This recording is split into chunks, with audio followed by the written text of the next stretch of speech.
Funding for New Mexico in Focus is provided by viewers like you. This week on New Mexico in Focus, setting the floor, how minimum wage rates impact workers and businesses, and a deeper look at violations that cost New Mexicans more than $100 million 2 years in a row. Plus, we get left behind sometimes. We're more rural. We're not a swing state. We're not really a state in play. And so I think her having that role, we were proud. I mean, it's exciting. New Mexico gets its time in the spotlight at the Democratic National Convention in Chicago.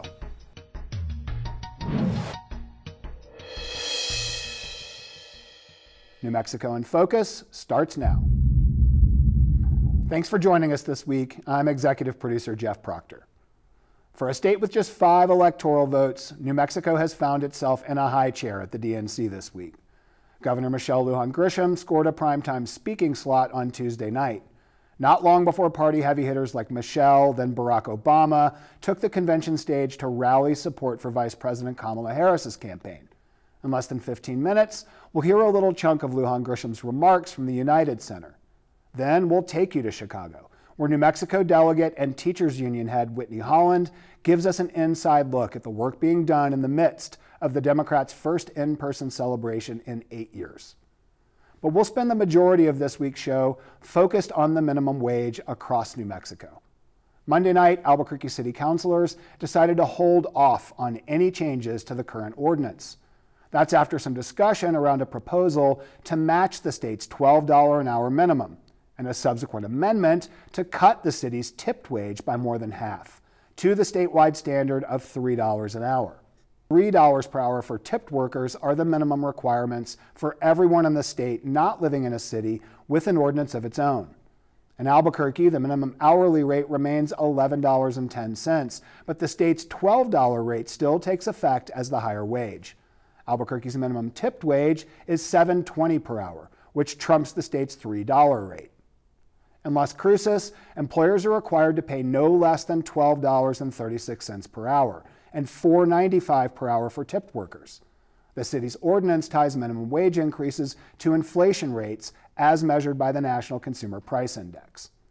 Santa Fe's minimum wage works about the same way, rising each year to match inflation. Right now, it's at $14.60 per hour and $4.36 for tipped workers. Over the course of the next hour, we'll explain how many people in our state are earning those wages, who they are, the protections in place to make sure they receive the pay they've earned, and why some local governments have taken the initiative to set their own rates. We begin with a conversation between senior producer Lou DeVizio and Sarita Nair, Cabinet Secretary for New Mexico's Department of Workforce Solutions. Secretary Sarita Nair, thank you so much for joining me on New Mexico in Focus. Thanks for having me.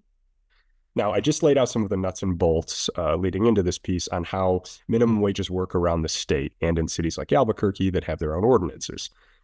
With you, I'd like to start with some hard numbers or some estimates. How many workers around the state right now earn the minimum wage, and how many of those are tipped workers?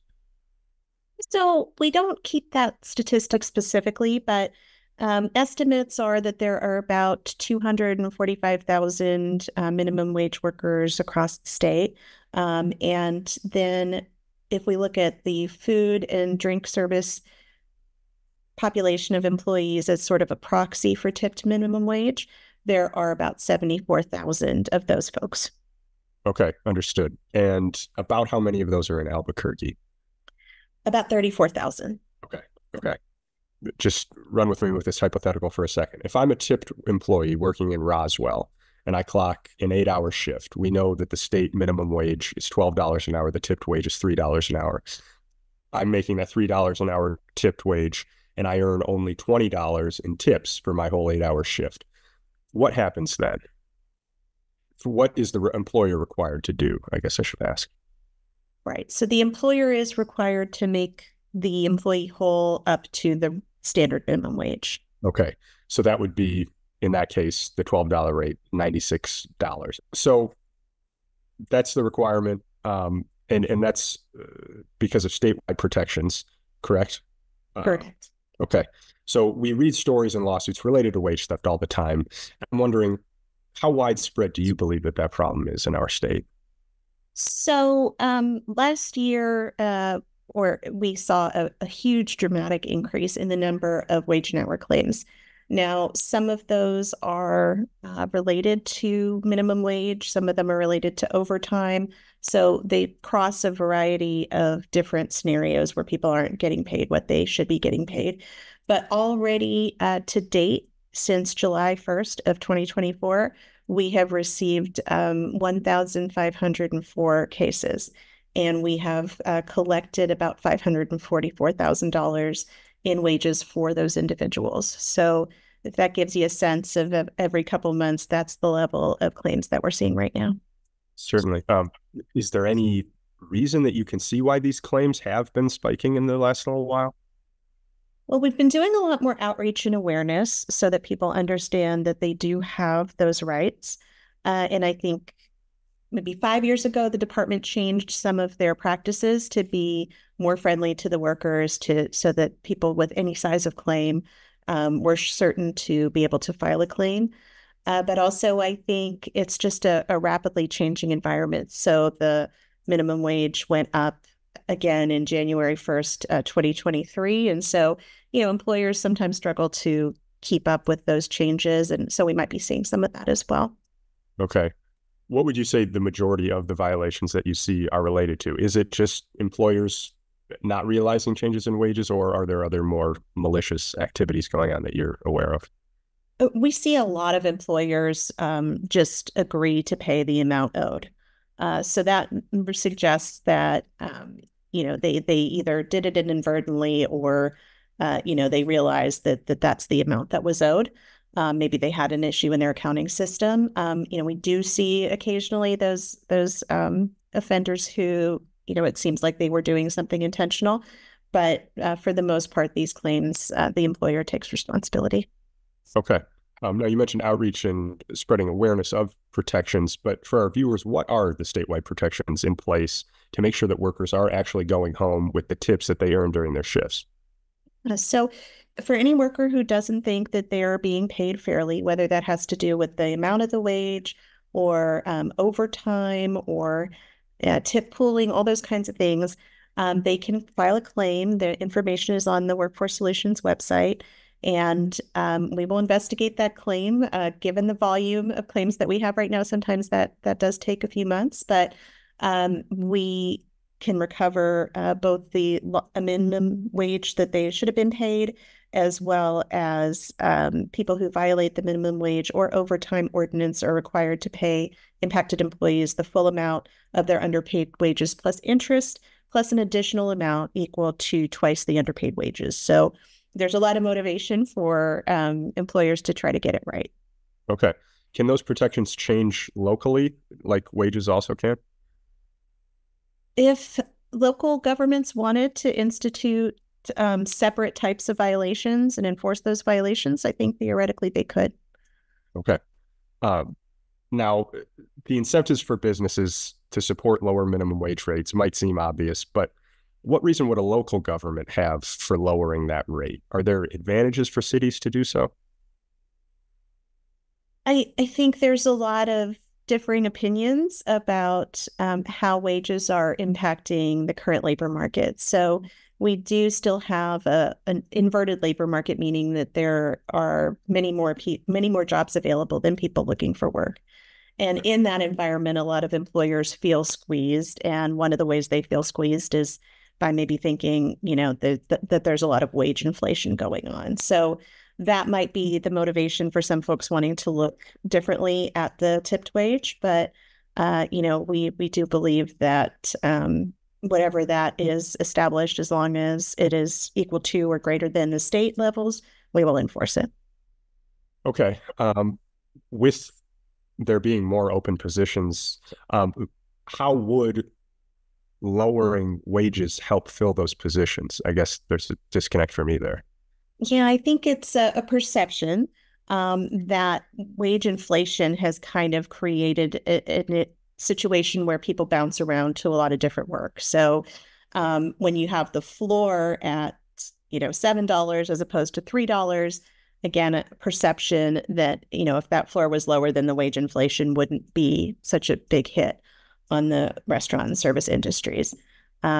Now, is that true? And are the costs of paying less greater than the benefits? Are different questions. Okay. In Albuquerque right now, the tipped minimum wage is at $7.20, like you mentioned. Statewide, it's $3. How would lowering an established minimum wage rate like that $7.20 down to $3 impact the broader workforce in a city like Albuquerque? Well, you might see more people leaving the service industries to go to other industries that pay comparably but have either the same but fixed wages, less dependent on tips. So you might see, we saw a lot of people exit the food service industries to join the cannabis workforce. You might see more of that. And you might see other people, more people leaving for even other minimum wage jobs in retail or other types of tourism because they no longer are getting that higher wage in food service. Now, sticking with those local ordinances for a minute, why are they necessary? Are they simply the result of the local government's desire to have workers in their city earn higher wages than they would otherwise? Or are there economic necessities in cities like Albuquerque, Santa Fe, and Las Cruces that don't exist in other parts of the state? I think it is the latter. I think that the governing bodies of these local governments have looked at the cost of living in their cities and determined that they need a little bit of a higher minimum wage in order to sustain those workers in those environments. Now, from your perspective, does a higher local minimum wage affect attracting new businesses to those local municipalities if there is a higher wage in like a place like Albuquerque? I haven't seen that very frequently because the types of businesses that tend to be looking competitively at where to site are not historically high employers of minimum wage workers.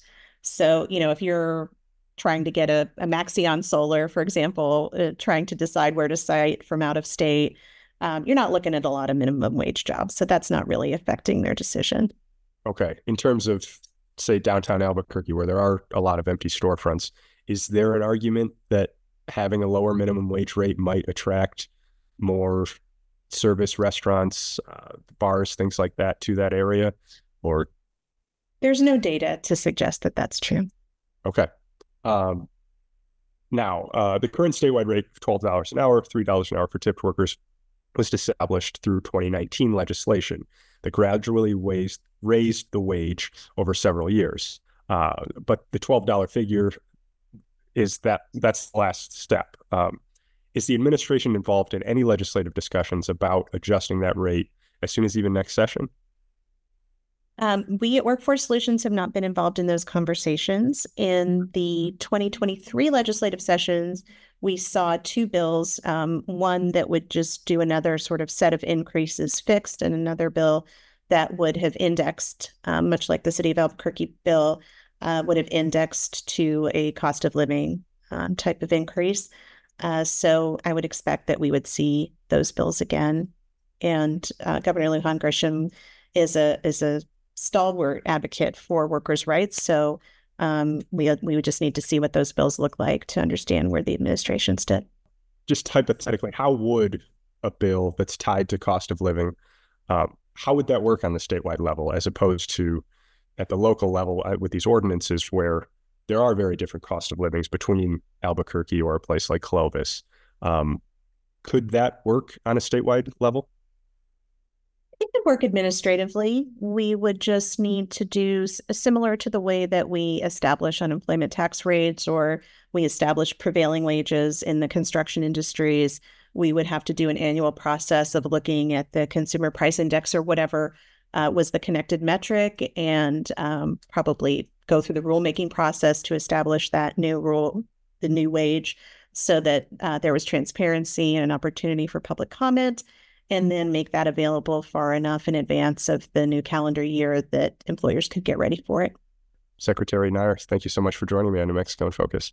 Thank you. Thanks to Secretary Nayar for making the time to speak with us. Now, one quick point of clarification from Lou's interview. Statewide protections require an employer to make up the difference between a tipped employee's wages plus tips. Now, stay with me for an example.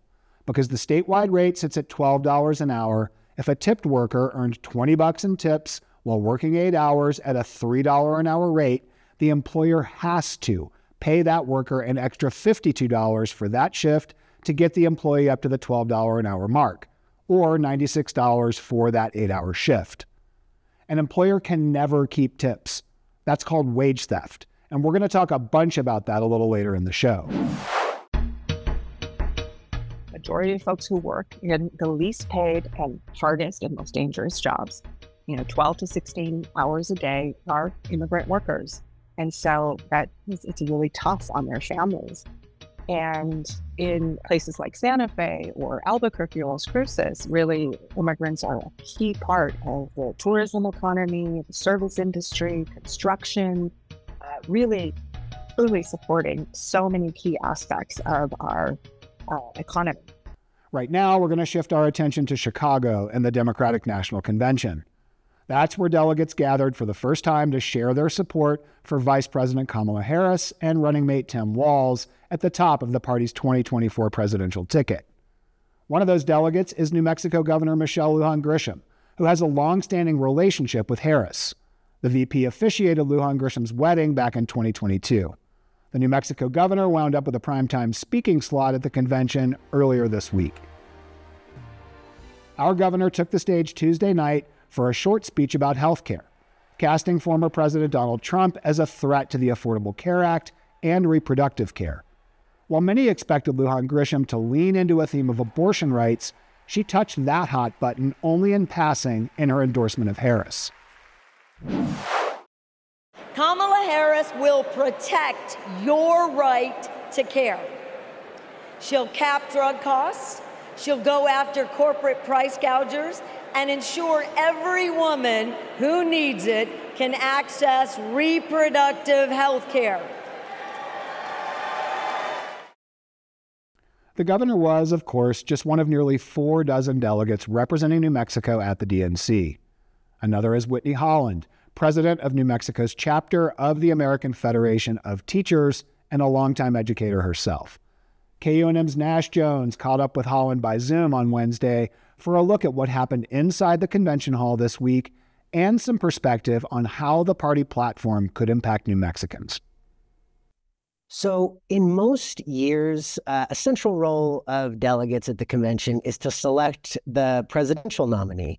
And besides that ceremonial roll call you all did that was stacked with billboard hits, you officially nominated Vice President Kamala Harris through a virtual roll call earlier this month. So what was left for you all to do? Great question. So you're correct. Earlier this month, we completed what was essentially a Google form to do our nomination. And then yesterday, Chairwoman Velasquez got up and read our vote and kind of said, here's where New Mexico lands on this issue. So really like the more formalized part of that process. Okay. And a little bit of a celebration, too, of saying, here's a brief, 2-minute blurb about what New Mexico is all about. And what are the other roles of delegates while you're there at the convention? Yeah. So actually today I went to a labor council meeting. And so that was like-minded. People who belong to labor movement like myself got together and I heard from speakers and kind of about our issues and what way the party platform is going around those issues. And are you able to have your voice heard through those forums and the like? Yeah, that's a great question. I always feel like not as much as I would personally like, but there is an opportunity usually for questions or answers towards the end of that process. And are you able to then elevate your input or the input of a caucus to the level of the party platform? Today, a little less so. Today was a little more about speakers. We had Senator Bernie Sanders who came in and talked to the Labor Council. I think earlier in the week on our Monday meeting was a little more, let's have dialogue. Today was really let's do the kind of roll through of guests that came through. Okay. So I'm trying to kind of understand how the party platform comes together. Yes. And so that exact thing is, I think through this mechanism, earlier in the week, we kind of did that. We're shifting gears now a little bit towards more the bigger speakers, the more performative and celebration elements. The work was done earlier in the week. And so that was when we have those discussions. I've only gone to the Labor Council meetings, but I've had colleagues who go to the LGBTQ one, or we had someone at Women's Rights And they're doing that kind of dig into the actual policy and platform. Okay. Well, throughout the week while you've been in Chicago, pro-Palestinian protests have taken place outside of the convention, which has faced police in riot gear, several arrests. You are part of the delegate bloc that is advocating for a ceasefire in Gaza. What have those calls looked like inside the convention hall? Yeah, so it's been a little bit of a different outside. You're correct. Is our shuttle bus on Monday, we were stuck on the bus for almost 2 hours because of the protests. And so my understanding, based on some of the communication we've had amongst our delegate bloc, is there's like the approved sanctioned group of activities, and some of those were not the activities of the delegate bloc. And I'm sure there's some overlap in that, but I think there's kind of two streams of activist work going on right now. Inside the building, inside those caucus meetings, there's been some disruptions. There's been some of those like interruptions as far as like speakers and having signs or demonstrations. But for the most part, it's been super respectful. I mean, there's, I think, across the board, an understanding and shared beliefs. And I think they're doing a really good job of navigating that, being respectful of that. We've gotten buttons and flyers to pass out, but ultimately, I mean, things inside the process are moving smoothly. And I think there's room for different perspectives on that issue. And there's room not just for protester voices, but delegate voices as well, like your own? Yes, I believe so, yes. What I've seen so far. Do you believe a ceasefire in Gaza will become part of the official Democratic Party platform? That part I'm not sure of just yet. I think there's still a lot of hesitancy at the higher levels of the party. But I think making progress, there's good conversations happening. I think we're on our way. And I think even the fact that yesterday during the actual the convention, they were saying the word ceasefire in Gaza in a way that I don't think we've heard before. And so there is movement. Whether it's enough, I think will be determined, but I think there is progress. Right. Even President Biden mentioned it in his address to the DNC. No. Yes, correct. Again, not as much as I would have hoped to see, but I think that's for him, that's movement. Mm-hmm. I would say like progress, not perfection. And so we're making progress. That's right. Well, you mentioned you're also a labor organizer and a former educator. How do those identities, those experiences play into what you're advocating for? Yeah. So I think, again, it comes to those conversations. So I'm trying to get my New Mexico delegation on board with labor. We have a pretty decent labor presence. AFT New Mexico in particular has really shown up. But having conversations about what that means and what that looks like. Especially the education piece. Everyone knows a teacher. Everyone has a relative who was a teacher, it seems like. And so really saying what's happening in classrooms today is what happened in classrooms. Like there are common issues across generations. And so getting those like shared understanding, a lot of that has been happening. Okay. And in addition to some of these substantive policy debates that have been taking place at the convention, it's also an event that is full of primetime speeches. Is it ever? Yeah. And your own fellow delegate, Governor Michelle Lujan Grisham, was among those speeches. Her address on healthcare was fairly brief. It was fairly broad. What did you think of it? And do you think it represented New Mexico on the national stage? Yeah, absolutely. I think even though it was brief, it's incredible to me that New Mexico gets that platform. We see some of these other larger delegations uplifted. We were kind of joking internally, like our seating's a little further up in the stadium. And so we're like, we get left behind sometimes. We're more rural. We're not a swing state. We're not really a state in play. And so I think her having that role, we were proud. I mean, it's exciting. And I think she really captured not just New Mexicans' concerns, but across the country concerns about what happens on these elections have consequences. And so what's going to happen based on the election turnout. Well, speaking of what's going to happen for you all as the convention closes out? What's next for the delegation and the New Mexico Democratic Party? I think our delegation across the board is going to go home and get a ton of sleep. So we are going late into the night, and we have 7:30 breakfast. So I need to recover. And then I think based on the conversations we've had and the feedback, and we are hearing from across the country what other states are doing, what other even these more like specific groups of populations like unionists, educators, what they're doing. I think that will kind of be woven in through our party as we move forward. Okay. Well, Whitney Holland, New Mexico Convention delegate for the Democratic National Convention. Thanks so much for joining us and giving us a little bit of an inside look at what's going on in Chicago. Absolutely. Yes. Thank you so much. Thanks to KUNM's Nash Jones and to New Mexico delegate Whitney Holland. Now, let's get back to the minimum wage and its impact around our state. When Albuquerque City Councilor Renee Grout first introduced an amendment to a minimum wage modernization proposal earlier this month, she said council needed to, quote, be business friendly, end quote. Grout's change would have lowered the city's tipped minimum wage from $7.20 an hour to the statewide rate of $3 an hour. To get an idea of how those rates impact businesses that rely on minimum wage workers, Lou DeVizio sat down with Carol White, CEO of the New Mexico Restaurant Association.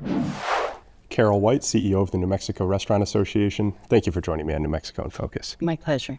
I just want to start.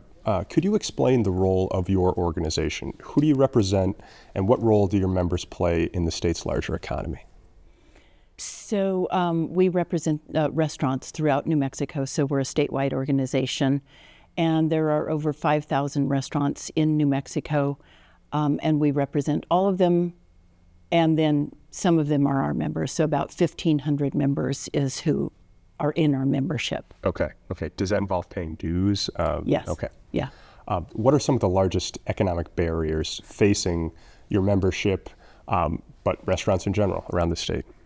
You know, I mean, it's been a huge labor shortage, and it continues to be. That has been one of our biggest barriers, but also inflation. What people may not know, you know, they're seeing inflation at 3% now, but in the last 4 years, inflation on food has been at, now it's 25% more than it was 4 years ago. And so you think about all of the things that now we have to raise our prices, you know, and labor is a big part of that, but food is a huge part of just having to change the way we're working. Okay. Now, I want to shift to the role of minimum wage rates, how they play into businesses like the ones that you represent. We know certain local governments have set wage rates that are higher than the statewide range. From your perspective, does a higher local minimum wage affect attracting new businesses to that local area?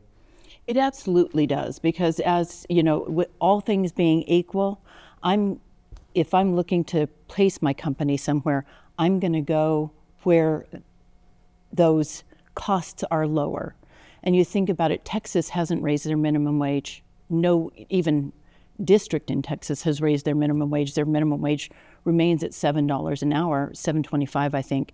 Yet, people are being paid enormous amounts because it really has to do with the economy and being able to attract those folks. And so it doesn't really have to do with the minimum wage unless you raise the minimum wage above where businesses can afford it, right? Okay. And so it's an economic situation. And in New Mexico, we have just a few places where the minimum wage is higher than the state wage. The state wage happens to be one of the higher wages right now.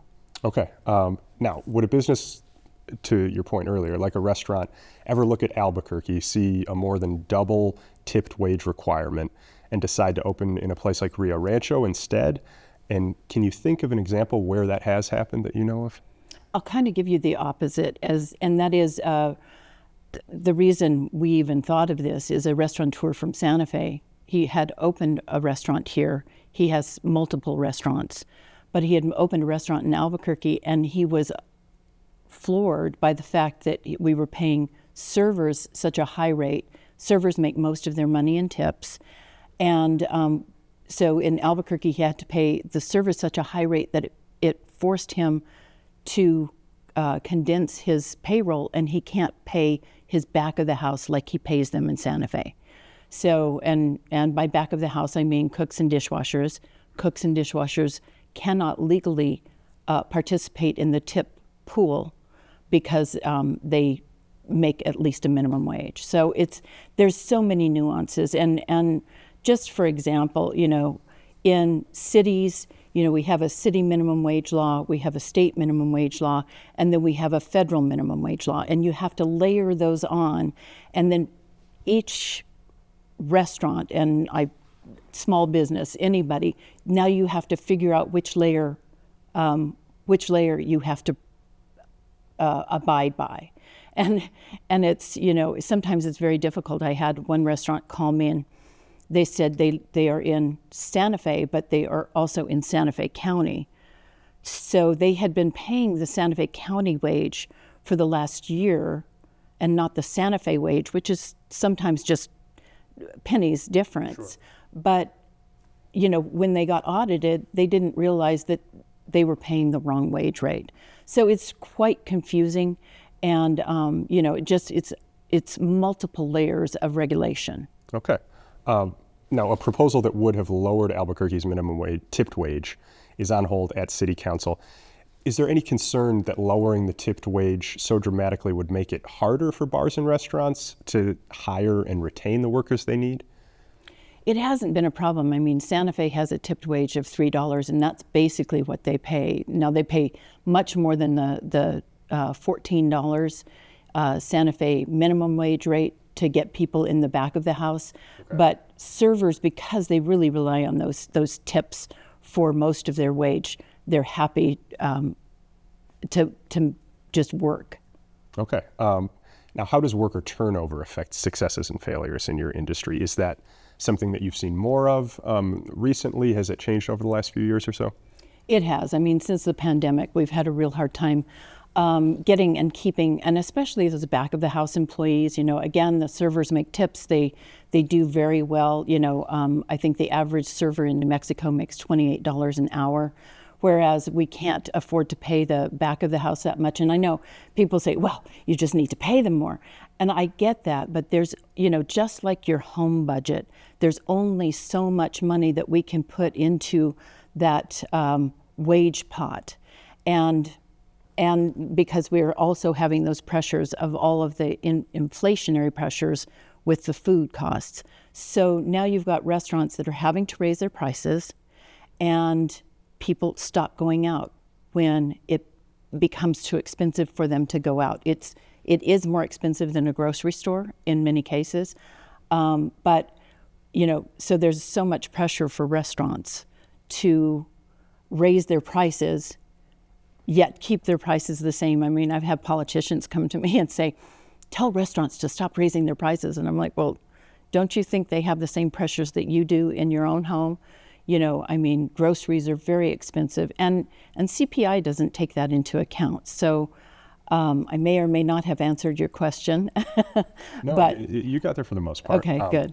But I do want to move on. I spoke with the Department of Workforce Solutions Secretary Sarita Nair earlier in this episode, and she mentioned wage theft claims have increased significantly in recent years. You detailed some of the logistical issues that restaurants could face. And Secretary Nair said that the majority of those claims are not malicious. How would you characterize the reasons for wage violations that have cost workers hundreds of millions of dollars in recent years? I question that. I know that restaurants have a hard time, and any small business has a hard time with the layers and layers of regulation. It's not easy. That's one of the things we do as an organization is we keep the one website that has all of the minimum wages on it. We tell them when the regulations change, but it's hard to keep up with. And so it's interesting.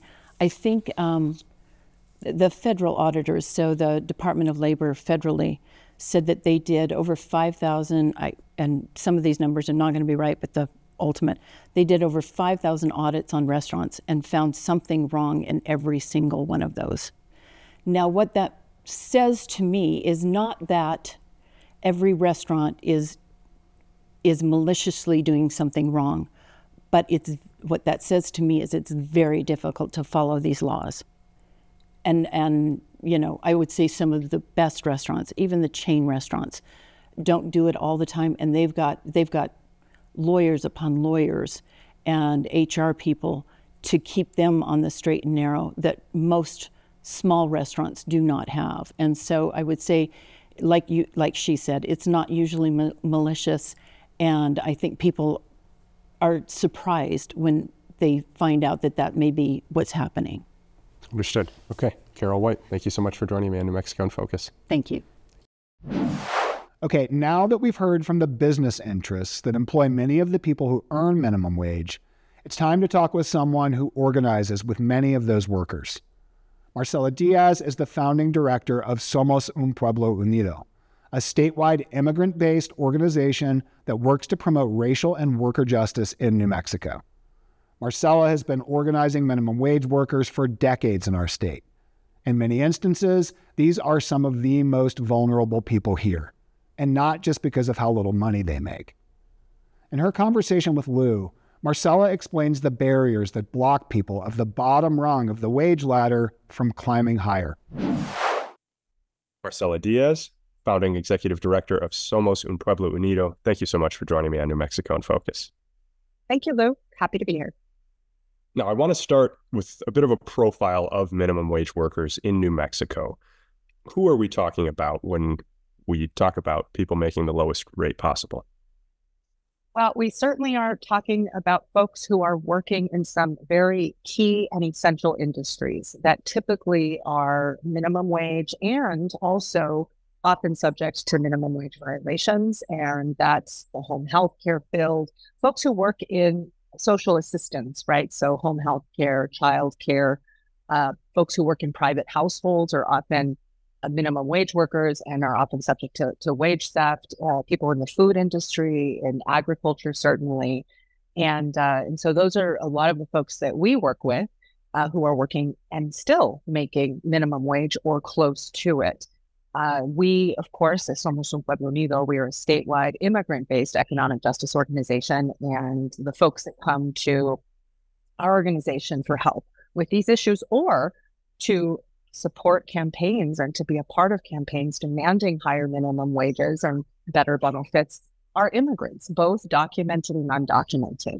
But we did a study with Dr. Andrew Schrank back in 2012, specifically on Mexican immigrants. And what it showed was that a lot of immigrants, regardless of status, but certainly undocumented immigrants, are making for minimum wage, not everyone, but are disproportionately in the minimum wage category, as well as they're in the minimum wage category and they're also subject to many wage violations. I'll get to wage theft in a second and its impact on workers and the overall state economy. But setting that aside for just now, what are some of the other pressures that these folks are feeling other than making the lowest wage allowed by law? Folks right now are living paycheck to paycheck in these categories. And certainly one of the other categories is folks who don't have high school equivalency. And we have one of the highest non-high school equivalency rates in the country. We have one of the highest low adult literacy rates in the country. So this also leads to a big percentage of folks who are still making either the minimum wage or close to the minimum wage.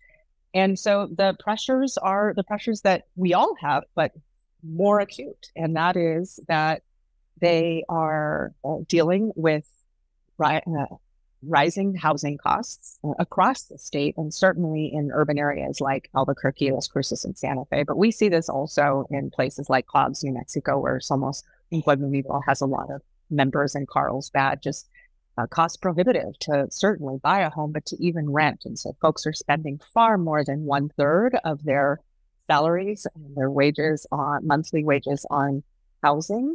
That's the number one issue that people are dealing with. Childcare, not having access to childcare. And you would think with all of the wonderful funding that has gone into childcare and subsidies that people will be able to access it readily, but we don't have a lot of providers, particularly in childcare deserts and in other areas. Not having access to other workforce development skills, training opportunities for lots of different reasons, including just having to work 2 jobs or 1.5 jobs or 3 jobs to make ends meet for families. So there is a lot of pressure on families right now who are in this category. Could you describe how that list of barriers, how that keeps some of these workers from moving up the economic ladder? Yeah, the people are just stuck in low-wage jobs. living paycheck to paycheck, trying to make ends meet, trying to deal with the lack of childcare or paying for childcare, not being able, food insecurity is a huge problem for a lot of these families, especially with children, making hard choices about, just buying household goods. In many cases, especially after the pandemic, what we saw, particularly the immigrant community, was not a lot of access to unemployment benefits or pandemic relief. And we saw what people had to do to survive without additional pandemic relief, and being with a lot of the closures, a lot of folks had their hours cut or their hours eliminated. And so folks had to rely on each other, and they had to make tough decisions about their family finances and whether or not they had a car, a working vehicle to get themselves to other interviews, to get other jobs. And so it has so many impacts on people's daily choices and ability to even go out and find another job that is either higher paying, or folks are disengaged or unemployed or underemployed. You mentioned a little bit of this earlier, but I want to pause and talk about your organization, Somos Un Pueblo Unido. It focuses on immigration, immigrant communities, wages, and working conditions. Why those issues, and how do they all fit together? Well, minimum wage, folks are struggling, and folks are struggling often with full-time work, and so they're just not making enough money, don't have enough benefits. And this isn't just the undocumented community. This is also documented immigrants playing an essential role in New Mexico's economy, right? The industries that I mentioned earlier are really the industries that are really supporting so many other workers in our communities and households. And I'll give you an example. Agriculture is very important. Oil and gas is very important to our state. Majority of folks who work in the least paid and hardest and most dangerous jobs, 12 to 16 hours a day, are immigrant workers. And so it's really tough on their families. And in places like Santa Fe or Albuquerque or Las Cruces, really immigrants are a key part of the tourism economy, the service industry, construction, really truly supporting so many key aspects of our economy. And so despite being 1 in 10, 10% of New Mexico is foreign born, despite being 1 in 10, we make up about 13.5% of the workforce, and in those key industries. So truly essential to New Mexico's economy. And yet, with these full-time jobs, not being able to sustain their families. I encourage your listeners, and I encourage folks watching, to check out a website that's put out by MIT, and they do a living wage calculator for every county and for every state. And for them, the living wage calculator really takes into account how many folks you have in your immediate family, how many people are working, and they calculate this based on what it would take to sustain a family without having to rely on other forms of public assistance, right? So really just be able to sustain your family is sort of the bare minimum. And what they've calculated for the state of New Mexico for a family of 4, and with 2 children, with 1 adult working, is minimum wage or living wage of $38 an hour. And that is that's far from what we have right now. And so what that means is that the vast majority of people in New Mexico, not just the ones making the minimum wage, really are struggling to make not just ends meet, but to have a life where you can, take your kids on vacation for a week or 2, like other upper class or middle class families have. And so these are the things that are really important to families: having extracurricular activities, being able to play on a soccer league or a baseball league. All of this costs money. And those are the things that a lot of families at Somos have to reject and not do because of these, because of the economic circumstances and because of inflation and rising housing costs. So it's all related. And when you don't have other policies, because it's not just wages that we're talking about. We really need to cause a suite of policy proposals and investments in our communities so that not only do we have these life-sustaining wages and life-affirming wages, but that we do have access to childcare, that we do have access to skills training, so that perhaps we can get better, higher-paying jobs in our communities, so that we have fair tax policies that really help support low-income and working-class families. And so I think New Mexico has started to do a lot of that with things like mandated sick leave. I know there's a big paid family leave campaign that will hopefully be successful. These are all the ways that we can support families currently and also get them into some of the jobs. All of this is good for New Mexico's economy. When we are able to bring people in this rung or this category of work into jobs that either better suit them or with a little extra training into jobs that are experiencing big shortages, then other people will fill these other jobs. But then we have an opportunity to grow as families and to eventually be mobile when it comes to our family finances. And so that doesn't happen just like that. It really does take a concerted effort by policymakers and legislators, and of course, organizing from organizations like Somos and Olé and Centro and a host of other organizations that are working to really try to fix some of these structural issues in our state from the grassroots. Sure. Now I do want to shift to wage theft. A report published earlier this year by Rutgers School of Management and Labor Relations specifically focused on minimum wage violations in New Mexico. That study found that minimum wage violations have cost New Mexicans more than $1.3 billion over the last 20 years and more than $300 million between 2021 and 2022. First, does that report match with what you've seen on the ground in our state over the last few decades? Absolutely. Somos un Pueblo Unido has been doing anti-wage theft work since our members were a very essential part of a campaign to raise the minimum wage in Santa Fe in the private sector. I think a lot of folks in New Mexico forget how pioneering New Mexico can be. And Santa Fe was the first city in the whole country to raise the minimum wage in the private sector. And San Francisco was a close second, but we certainly were first. And what we saw back then was that there was it wasn't a true minimum wage. It was a wage for employers that had more than 25 employees, and any employer that had fewer or business that had fewer than 25 wouldn't have to pay the minimum wage. And immediately we started seeing, and it was the first in the country. So we were kind of testing it out. And immediately we started to see where people bifurcated. They were creating two separate businesses. So their bar would be one business and their restaurant would be another, so that they could stay under the 25-person threshold. And so we started, that really incensed a lot of workers who were working for these companies and businesses for a long time. And so they came to Somos and started organizing and say, hey, why aren't we getting paid this minimum wage that we fought for?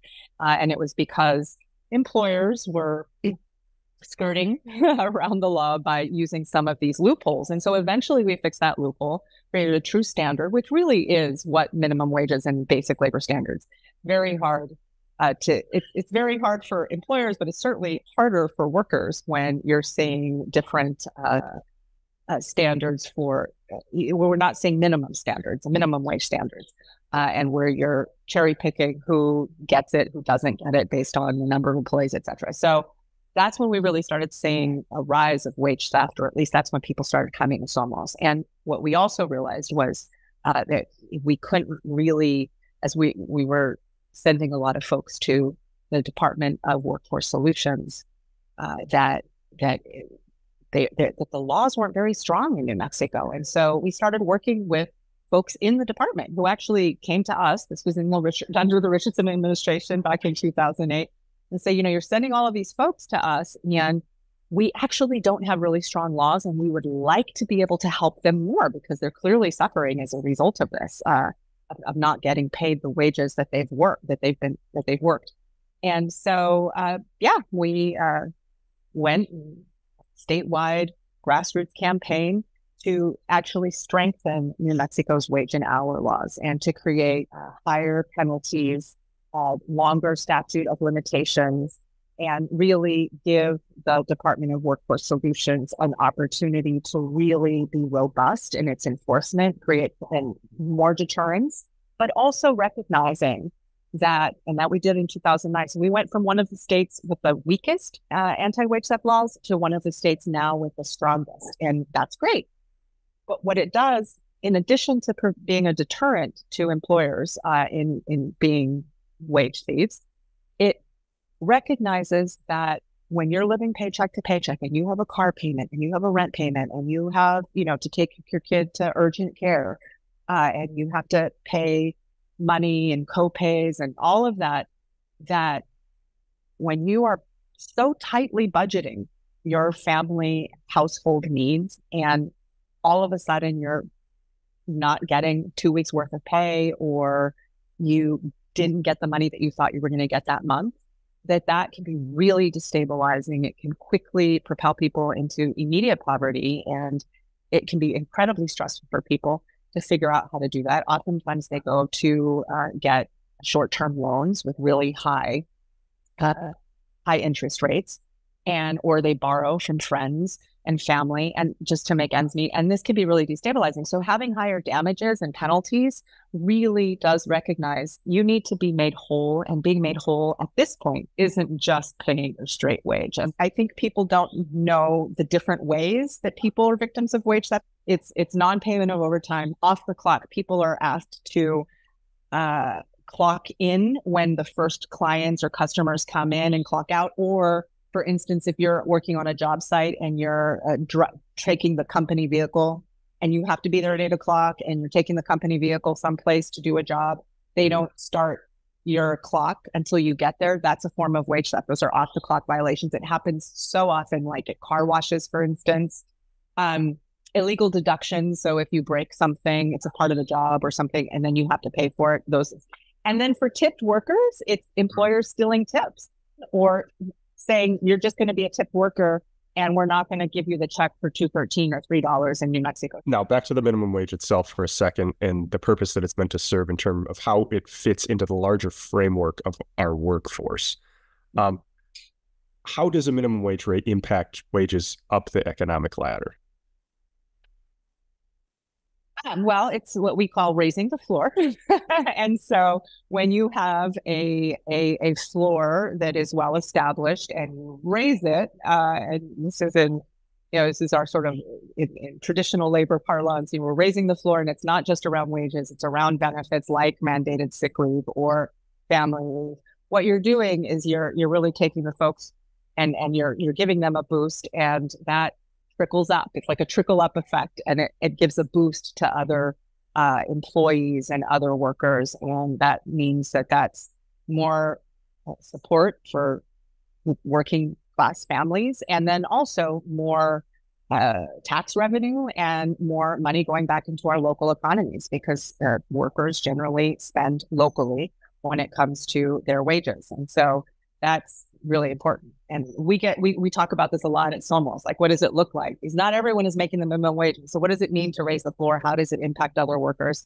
It really gives people, again, who are minimum wage workers, a fair shot at being able to be more mobile, to have a little bit of breathing room. We know cities like Santa Fe and Las Cruces have tied their minimum wage rates to inflation. Is that an approach that would work on the statewide level? Or should lawmakers consider other metrics when setting a new wage whenever they do get to it? I think it's good to have, $12 is not, it's just not enough, right? It's not going to cover, again, the MIT calculation for a living wage is far above $12. And so I think a lot of things need to go into the calculation of the amount, but certainly cost of living statewide. And it is a minimum. What I think is important, and what has really supported this from our perspective in Santa Fe, is that if we had not had a cost of living adjustment every year, our members would still, many of our members, not all of our members, it really depends on whether there are worker shortages, whether people have a little bit more negotiating power in the industry. Right now, there's still a worker shortage, particularly in the restaurant industry in Santa Fe. But what gives folks is the opportunity to know that, if there are rising, people know milk is going up and bread is going up. And so they can anticipate, okay, next year, come March, there'll be a little more money in our pocket. What we know is that many of our members, not all, but many of our members continue to make the minimum wage. So, I think it's $14.64 right now in Santa Fe. And so if that were not going up, they would not be making that and they would be stuck at the lower level. So cost of living just makes sense.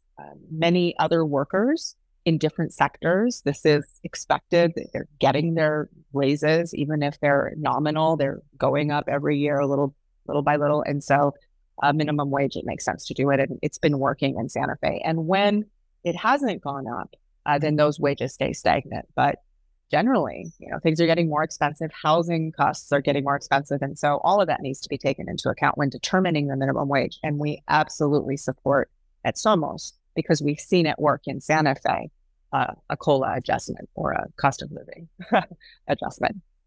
Marcela Diaz, thank you so much for joining me on New Mexico in Focus. Thank you. Thanks for watching, and we'll see you next week.